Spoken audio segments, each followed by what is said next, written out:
So there's some cool stuff here, but what I'm going to start off with are the bindings here for Rust. And we can look right here, actually, TensorFlow Rust. You can see there's some bindings. And it's pretty cool that there's actually examples as well that I can check out. So I'm going to go over to a repo I've got called Assimilate TensorFlow. And I've opened it up inside of code spaces here. And what I'm going to do is just get it set up initially for Rust. So what do we need to do? So first up, we type Rust. Rust compiler is not here. So what do we do? Fortunately, very easy to fix. I just go to Rust up and I copy this command, and it's a one-liner. So let's go ahead and do that. Okay, allow. Let's go. So one of the nice things about Rust up is just how simple it is to install into a new environment. Now this is a GPU-based environment, and I'll show actually how we can verify that a GPU is actually available. But one of the things that we can do as well is check out NVIDIA SMI L1, right? So we can see that in fact, yeah, we actually have a GPU here, and it tells us the CUDA version, and it tells us which GPU we actually have access to. And if we want to verify it, all I need to do is go over to throw this up here. So we have a split window, and then I can go to my utils here, and we can just verify that PyTorch is running, or TensorFlow, right? So we can just say Python utils verify TensorFlow, and there's some issue with that, but let's see if PyTorch works. Verify PyTorch. That looks, there we go. So we see that PyTorch is available here, and we could even do some kind of quick start PyTorch if we wanted to just see that the GPU is actually getting kicked around. So let's do that, PyTorch. There we go. It's going to start training a model here, and this should start to pop up. And what do we got? Yep, we see it's hitting the GPU. So great. Okay, so that's pretty easy to verify. But again, the goal here isn't to do this with Python. We want to do it with Rust. So we already have Rust installed, right? We have the version here. We have 168. So the next thing that I'm going to do is I'm going to go over to this TensorFlow Rust repo, and this is a common thing that people do with Rust that I'm still getting used to, is a lot of people will just copy the repo and run the examples. So this pattern seems to be a very common pattern. I'm going to go ahead and copy this, and I'm going to go over here, and I'm going to type in git clone, and we'll clone that repo. Okay. And one of the things that's probably a good idea if you are going to use this approach to run examples is to actually do a git ignore, so you don't get into problems with git.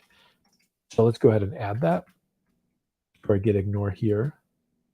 Or whoops, dot git ignore. There we go. And if we just put in some stuff here, we can just say ignore Rust, Rust TF bindings. There we go. And now we can just do Rust, right? Because we don't want to check in that repo. So I can say git status, git add dot git ignore, and adding in ignore for a TensorFlow Rust checkout locally. All right, so a nice little commit message there. Perfect. And let's just double check everything else is set up here. So we got Copilot running. Nope, we got Copilot nightly. That's pretty cool. And we can go CD into the Rust repo now. And this is, again, kind of a cool little pattern that I've seen with a lot of Rust repos, as they say examples. So you might want to ask, like, well, hey, how do I run this? So all you need to do, again, I'm still getting used to this myself, is we just type in cargo, and you go -- example, or cargo run -- examples, and then you would put in the name of the script. So we can just type in addition first. Let's go ahead and run that. And we can see here cargo run example addition. There we go. So what it will do is build the project for us and go from there. So let's let this thing build.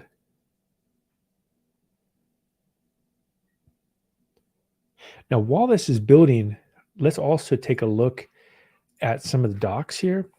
And we can see here prerequisites. If TensorFlow can be already found, this can be used. So that's nice to know. Otherwise, this will need to be compiled and built. Optionally, CUDA to support GPU processing. Some of the examples use Python and require full installation. The minimum version is 158, so pretty new. And so we would just add this into our cargo project. So our cargo 2ML. So we can go ahead and just check this thing, watch this thing running here. Looks like it's still cooking.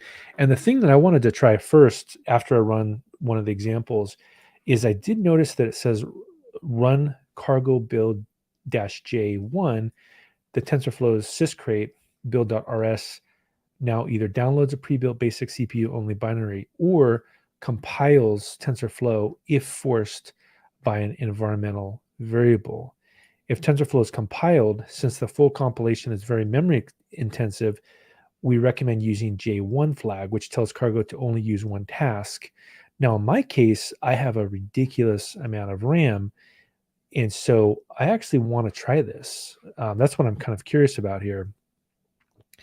And so this does appear to be building. And if I go ahead and I open up another window here and we just run top or something like that, we can see that if I have 110 gigabytes of RAM. So I'm not too worried about running a very memory intensive build process.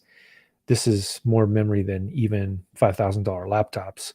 So this is going to be not having a problem at all. But if it is in fact compiling TensorFlow with CPU only, that is something that would be interesting to play around with and see what this is doing. So if we actually could tweak this a little bit and look at the one I'm running, which is addition. What's happening here? So we have TensorFlow, and what does it do? So it says let file name equals examples addition model.pb.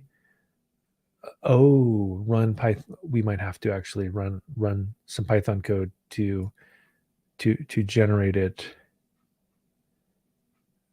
And in fact, this TensorFlow, oh, I guess it worked. So this TensorFlow binary is optimized with one API deep neural network using the CPU to use CPU, other operations. Okay, so I guess that did work. But let's, if I scroll down into addition here, all I see is that it's doing some stuff. But what if we look at a different addition? What do we have addition here? So this I guess generates a model, and here's the model. If we look at MobileNet 3, we have another one that says create model. Check the prediction. So I guess I could just go through here and run some of these examples. That would probably be a good place to start. So let's go ahead and do that. Let's go into the next one here, which would be MobileNet v3. Let's take a look at this one. So example directory, if there's no model, I think it is there. There's a sample input image. So let's try one more. Let's go ahead and run cargo run. I guess we would do, let's try the cargo build. Let's try that bigger step here. So let's try cargo build -J6. Let's try that out. So we'll say cargo examples, cargo, but this time we'll say cargo build -J. And we'll try 6 because I've got 6 cores. And in this case, we'll do MobileNet. Say MobileNet v3. Let's see what happens. in package requires the feature equal. Okay. Features equals EAGR. Okay, now I'm kind of curious what happens here. So supposedly this builds a lot of memory intensive things, but look, I've got 110 gigs of RAM, so I'm not worried at all. So I'm pretty curious what will happen here. Let's see if how much RAM this thing will use. So it's creeping up, but still not too worried. 4 gigs of RAM, nothing. So what do they mean by high RAM? Still hasn't exceeded 4 gigs of RAM. And we can see here that it does appear to be using all 6 cores, although one is the one that's heavily used. Oh, yeah, we're exceeding 4 gigs of RAM here during the build, which is pretty interesting. So kind of curious to see how much RAM this will actually use. I mean, it does seem to be kind of linearly moving, using more and more RAM slowly. I am curious how much RAM it would actually use, though. Still seems to be, there we go. It's using all 6 cores here, which is pretty cool. Still using, well, no, it seems to be kind of leveled out actually at 6 gigs of RAM. So not too bad. So that actually the build 6 is pretty cool. So I'm going to actually put this into some notes here. So I'm going to say touch. Actually, I think I have the README here, and I can say kind of clean this up a little bit, and we'll just say verified queue. But we want to put Rust TensorFlow, and check out the project and build with multi-core multi-core. That command, pick up project and CD into Rust repo, and let's just give people this information. So there we go. So I've got some stuff there. And then again, if we then say cargo run, cargo features, and now I can just say cargo run, and it should just run. So let's try that.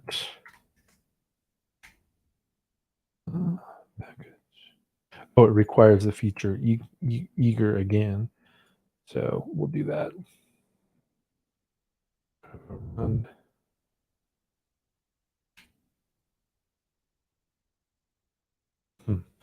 So it says run Python examples. Python, let's run that. This should probably work.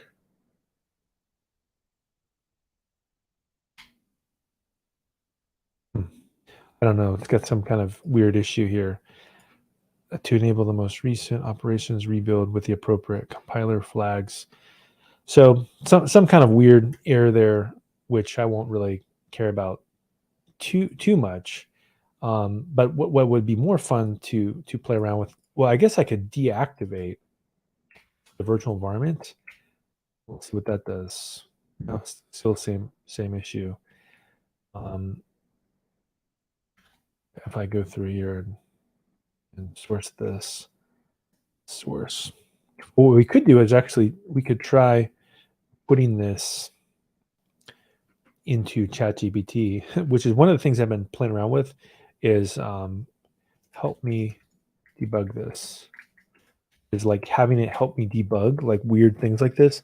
The error is because the specific import this causes a problem is this one. This error indicates the builder module cannot be imported from protobuf internal. With your protobuf package to resolve this issue, try the following steps. Ensure you've activated your virtual environments. Uninstall the existing protobuf. No, okay. Well, let's try that out. So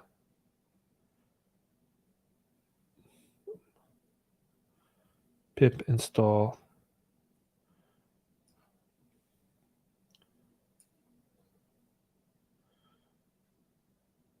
Okay, well, let's try that out. Let's try its steps out here. So I'm going to go ahead and say source the virtual environment. And our source, gotta look at what the setup. So it's going to be this one. So it's going to be that virtual environment. Okay, now we'll go pip uninstall. Let's do exactly what it says. So it says to first let's upgrade pip here. It's funny, you can never get away with the Python. Python is always, its packaging is always going to bite you, even if you're in another language. Okay, so we go to the next one, which is uninstall protobuf. Yes, let's uninstall. And then we want to reinstall protobuf.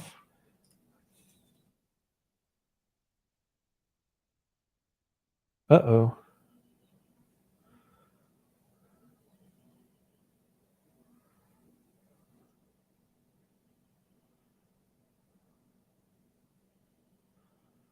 OnX requires protobuf. Huh. All kinds of weird problems. And then we could try to do this, see if this will fix things. Upgrade TensorFlow. So now, if I do that, what happens? Oh, it works. So thanks, ChatGPT. You helped me fix that problem.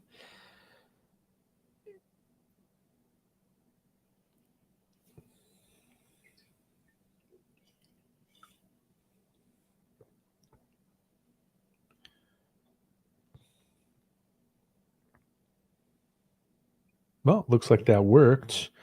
And now we go back to program not found. How is that possible? Because we need to source the bash RC. There we go. Oh, there we go. So that did appear to work pretty well. So we were able to run cargo after we built that. So yeah, I think what I'll do next year, I have a little bit more time, is I'm going to create a new project. So we'll say cargo new, and we're going to call this one kick tires rust TF. Kick tires rust TF. There we go. And we're gonna go here, and then let's just follow the instructions. So they said add this dependency. Is that the latest one? Yeah, 10. Okay, so let's add this dependency here. So we'll go to this this cargo file. Let's add it in. Okay, so the next thing that we can do is try to build. We'll add this to the crate root. So we'll add this up here. And then if we want to do kind of like a hello world here, when printing or debugging a tensor, it'll print every element. GPU. Oh, let's see if we can get GPU to work actually. That would be pretty slick if I could get GPU TensorFlow to work. We'll go here again, TensorFlow GPU. All right. And let's try to do one more example. Let's look at examples. Let's do something kind of simple here. Let file name examples. Generate some test data.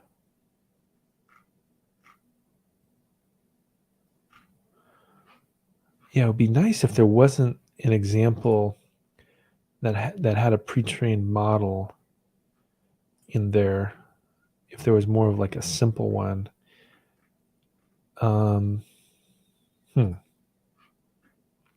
Might be interesting to. Well, let's look at, maybe they have an example on their website or on Cargo. So I don't see documentation. Here we go. Yeah. So let's see, if you aren't familiar, see the examples folder, which is this one. What is this right here? This looks more of a standalone example. Initialize the variables. Okay, let's try this one. So let's just throw this. And is there a main function here? Let's double check. Yeah, we have a main everything. So I'm going to copy this. Let's go ahead and copy this, and let's go to the main, and let's just paste this in. TensorFlow. Okay, let's see if this works. So the first thing that I'm going to do is I'm going to create a makefile here. I'm going to look at another Rust project I have so that I can get a little bit of more goodness here. So let's look at like a makefile and just kind of copy what I got here. And let's put it in here. And let's just throw some stuff. Whoops. Throw some stuff in here. Whoops. Makefile. Let's grab that, copy, and paste that in. Now, we do want to have a build step, which I'm add. We'll add a build here, which we're going to say cargo build -j. We're going to say 6. So what I'm going to try now is I'm going to say make build. And so far, so good. And if we look at htop, we can see here, look, it's pegging all 6 cores here, which is nice.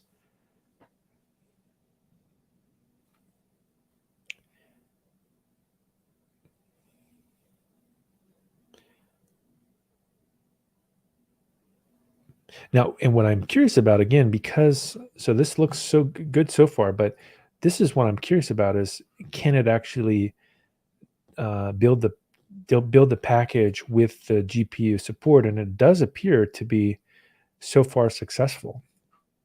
So there's definitely some promise here for Rust with GPU. So far, so good. We can see it's still cranking here.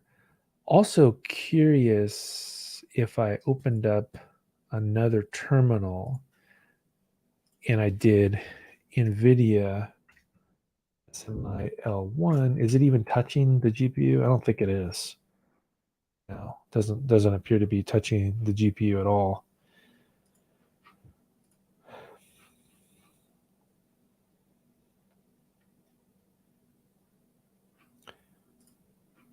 So this particular project appears to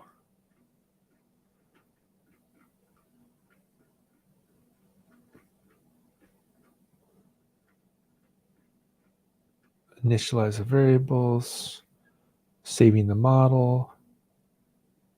Okay, so it did build.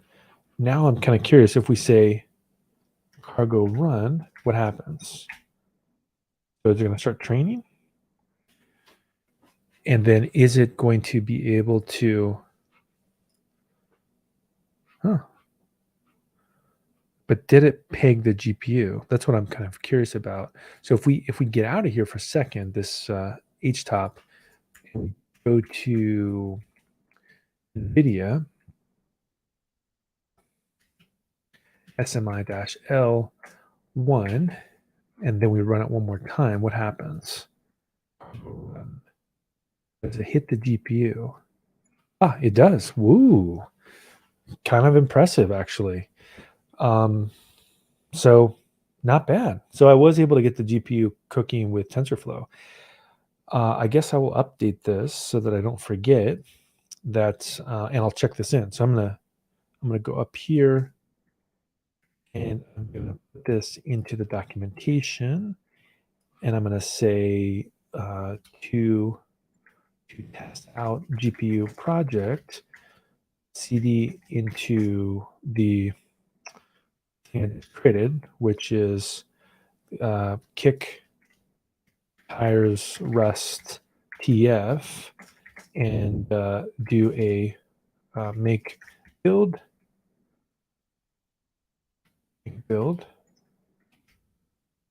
and then I'll go run, and also run NVIDIA SMI -L1. There we go. So we've got it. Not bad. So I'm going to go ahead and check this in. So we'll say get status, get add everything. Go ahead and commit, adding GPU TensorFlow. Pretty impressed, actually. I'm really curious to try this as an MLOps solution very soon with a pre-trained model. Okay, that's it for